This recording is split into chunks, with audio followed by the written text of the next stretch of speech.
Hello everyone. Hello. So today we will read Thomson model of an atom. It is also called plum pudding model. तो Thompson वही है जिसने किसकी discovery करी थी, electrons की। ठीक है, उसने एक बाद में जाकर एटम का स्ट्रक्चर भी एक्सप्लेन किया था। उसने एटम को किससे कंपेयर किया था, वाटरमेलन से और प्लम पुडिंग मॉडल से।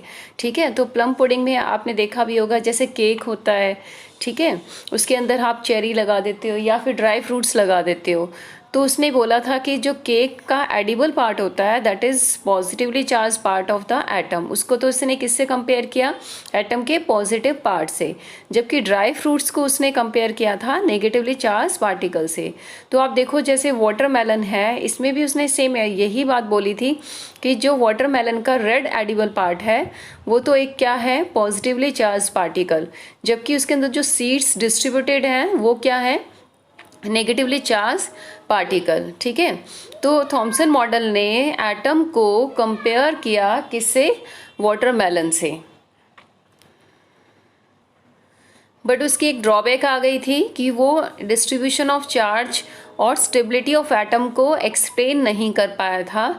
ठीक है, उसके बारे में प्रॉपरली उसने कोई एक एक्सप्लेनेशन नहीं दी थी। उसने ये तो बोल दिया कि एटम के अंदर पॉजिटिव और नेगेटिव पार्ट्स प्रेजेंट हैं, बट हाउ इट इज़, ठीक है, तो उसको वो एक्सप्लेन नहीं कर पाया था। तो इसीलिए ये बाद में जाके फेल हो गया था और इसके बाद दूसरा एक्सपेरिमेंट आया था, ठीक है, दैट वाज रदरफोर्ड एक्सपेरिमेंट। तो रदरफोर्ड स्कैटरिंग एक्सपेरिमेंट था जिसने एटम के स्ट्रक्चर को एक्सप्लेन किया था। मेनली इसने फोकस किया था डिस्कवरी ऑफ न्यूक्लियस पर, ठीक है, स्टडी ऑफ न्यूक्लियस पर। So this I will show you through animation Rutherford experiment. ठीक है, तो यहाँ देखो एक सोर्स लिया हुआ है, लेड बॉक्स है जिसके अंदर उसने अल्फ़ा रेडिएशन का सोर्स लिया है। ठीक है, तो आप देखोगे जो ये अल्फ़ा रेडिएशंस हैं एक्चुअल में ये किसकी बनी हुई थी, हीलियम पार्टिकल्स की।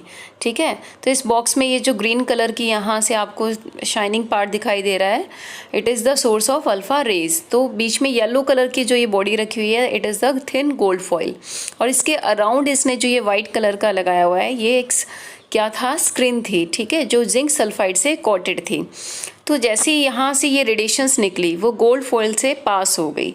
ठीक है, तो उसमें से आप देखोगे कुछ रेडिएशन बिल्कुल सीधी चली गई, तो कुछ क्या हो गई, स्मॉल एंगल से डिफ्लेक्ट हो गई। ठीक है, तो और इसमें से जो कुछ रेडिएशंस थी वो बिल्कुल बैक हो गई थी, वो रीबाउंड हो गई थी। तो उन्होंने देखा कि जो है ना ये रेडिएशंस है डिफरेंट एंगल से डिफ्लेक्ट हो रही है, कुछ स्ट्रेट जा रही है, कुछ क्या हो गई है, रीबाउंड, कुछ बैक हो गई है। तो इसका मतलब ये जो गोल्ड फॉइल है जो एटम से बनी हुई है उसके अंदर कहीं ना कहीं तो स्पेस है।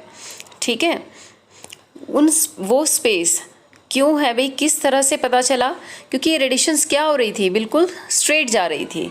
ठीक है, तभी उसे लगा कि वहाँ कहीं ना कहीं कोई स्पेस होगा, बट जो डिफ्लेक्ट हो रही थी उसको इसके पता लगा कि यहाँ इसका अंदर कोई ना कोई चार्ज भी प्रेजेंट है।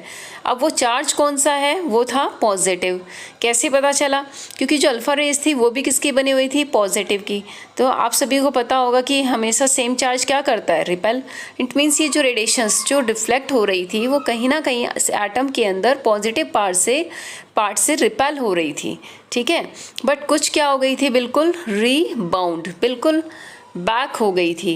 इट मीन्स वो किसी हार्ड सरफेस से कोलाइड कर रही थी। तो आप यहाँ देखो कुछ लार्ज एंगल तो कुछ स्मॉल एंगल से, कुछ कैसी हो गई, स्ट्रेट चली गई। ठीक है, और कुछ इसमें से क्या हो गई थी, बैक हो गई थी। तो इस तरह से उसने कुछ ऑब्जर्वेशंस और कंक्लूजन को ड्राइव किया था। So you can see here all deflections, rebound, large, small deflection and few rays going straight. So you have seen through animation also. ठीक है, तो आपको एक बार और यहाँ दिखा देती हूँ उसने क्या लिया था, गोल्ड फॉइल ली थी। ठीक है, उससे कौन सी रेज पास करवाई थी, अल्फ़ा रेज। अल्फ़ा रेज किसकी बनी हुई थी, पॉजिटिवली चार्ज पार्टिकल्स। ठीक है, और वो एक्चुअल में कौन से पार्टिकल्स थे, हीलियम पार्टिकल्स। ठीक है, so now you can see here few observation. ठीक है, तो अगर ऑब्जर्वेशन आता है तो आपको कैसे लिखना है, फर्स्ट पॉइंट में some rays pass straight straight गई तो वो किसको शो कर रही है? It means atom having some space, उसमें कहीं ना कहीं स्पेस है, इसीलिए वो रेज कैसी हो गई? स्ट्रेट चली गई। ठीक है, सेकेंड पॉइंट में लिखा है some rays were deflected through small and large angle, कुछ स्मॉल एंगल तो कुछ लार्ज एंगल से डिफ्लेक्ट हुई थी। इट मीन्स वहाँ पर कहीं ना कहीं पॉजिटिव चार्ज भी प्रेजेंट था। कुछ कैसे हो गई थी? Rebound. So how you will write conclusion?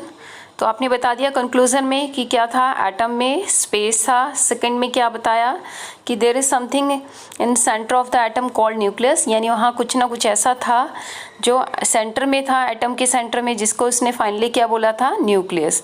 और उस न्यूक्लियस का चार्ज कैसा था? पॉजिटिव। ठीक है, और कुछ ही रेज थी जो बिल्कुल बैक हो गई थी, बहुत कम रेज। इसका मतलब वो बैक क्यों हुई? क्योंकि वो किसी हार्ड सरफेस से कोलाइड की होंगी, तो वो हार्ड सरफेस भी इसका मतलब बहुत ही लेस था। तो उन्होंने फाइनली ये पता लगाया कि एटम के सेंटर में कुछ ऐसी चीज़ होती है जो पॉजिटिव है और वो थोड़े स्पेस को ऑक्यूपाई कर रही है। ठीक है, क्योंकि सारे की सारी रेज बैक नहीं हुई थी, कुछ हुई थी, तो वो जिससे टकराई वही हुई। तो यानी सामने वाली कोई चीज़ ऐसी है वो भी बहुत लेस है। ठीक है, तो उन्होंने फाइनली बोला था कि इसके अंदर जो न्यूक्लियस है उसने बहुत ही कम स्पेस ऑक्यूपाई किया है, वो हार्ड होता है एंड कैरी पॉजिटिव चार्ज।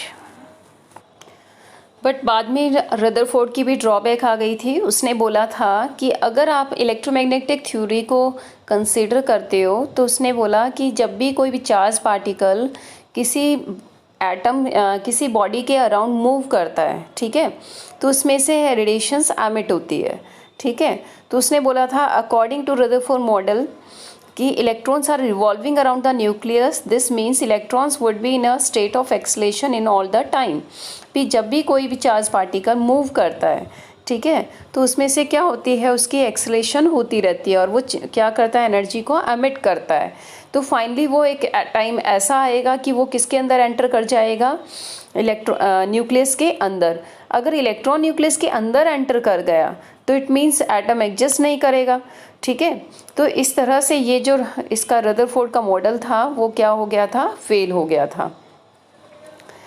तो उसका एक नेक्स्ट मतलब ड्रॉबैक और आया था, दैट वाज उसने बोला था कि it does not explain the distribution of electrons around the nucleus and does not tell anything about their energy. Means कि वो इलेक्ट्रॉन का distribution around the nucleus explain नहीं कर पाया था और उससे रिलेटेड जो मीन्स वो किस तरह से एनर्जी एमिट कर रहा है वो उसको भी एक्सप्लेन नहीं कर पाया था। ठीक है, तो इसी ड्रॉबैक की वजह से ये भी मॉडल फेल हो गया था और फाइनली कौन सा मॉडल आया था? Bohr model, that we will explain in next video. Thank you.